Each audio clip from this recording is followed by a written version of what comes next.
अगला प्रश्न है श्री दिशा जी, आप दिल्ली से हैं, आप पहले भी प्रश्न कर चुकी हैं, हमें स्मरण है।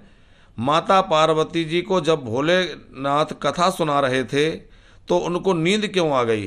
कहते हैं जब इंसान से पाप होते हैं तो कथा में नींद आती है। अच्छा प्रश्न है आदरणीय श्री दिशा जी, आप कथाओं के प्रति रुचि रखती हैं, तभी आप कथाओं से ऐसे सुंदर प्रश्न निकालती हैं।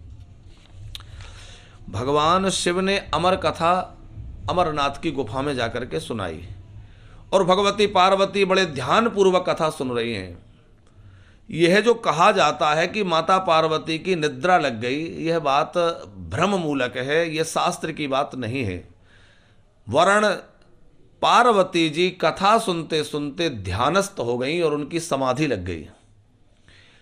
सामान्य भाषा में यह कह दिया जाता है कि पार्वती की निद्रा लग गई, नींद लग गई। नींद नहीं लगी थी। अरे कोई सामान्य कथा प्रेमी भी हो, साधारण कोई ऐसा व्यक्ति भी हो जिसकी थोड़ी भी कथा के प्रति रुचि है, थोड़ी भी कथा में निष्ठा, उसको भी कथा में नींद नहीं आएगी। आपने नीचे लिखा है कि पापी व्यक्ति को नींद आती है।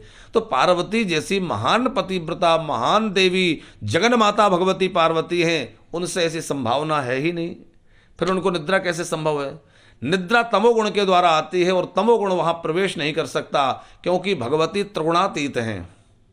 त्रिगुणातीत का मतलब है प्रकृति के जो 3 गुण हैं, सत्वगुण, रजोगुण, तमोगुण, इन तीनों गुणों से परे हैं भगवती जगदम्बा, त्रिगुणातीत हैं। तो निद्रा भगवती जगदम्बा को नहीं आई, पार्वती जी को निद्रा नहीं आई। सामान्य भाषा में कह दिया जाता है कि पार्वती जी सो गईं। वरण भगवान की कथा सुनते सुनते वो इतना ध्यान में डूब गईं कि वो समाधि में चली गईं, और समाधि में चली गई तो उनकी सारी वृत्तियां अंतर्मुखी हो गई और उनको जो कथा हो रही है कि बाहर क्या हो रहा है वो सुनाई देना बंद हो गया, क्योंकि वो पूरी तरह से ध्यानस्थ हो गई, समाधिस्थ हो गई। तो वो समाधि में गई थी, ना कि निद्रा में। इसलिए ऐसा संदेह नहीं किया जा सकता कि पार्वती जी को निद्रा क्यों आई। आपका प्रश्न बहुत अच्छा है। यदि आप हमारे दिए गए उत्तर से संतुष्ट हैं तो कृपया अवगत अवश्य कराएं।